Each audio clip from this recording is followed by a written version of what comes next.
nag-work ako sa bahay na may alaga akong bata, tapos ganito, tuwing holiday, dinadala sila sa palaruan, iniiwan kami sa palaruan, sa Riyadh.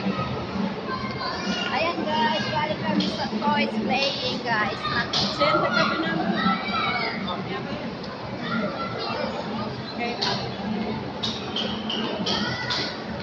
Galing kami sa toys playing. Ayan o, sa likod namin. Tapos papunta na kami sa food court. Order kami ng pagkain. KFC, kanawang gaya. Pagkaan? Kaya ka gusto mo.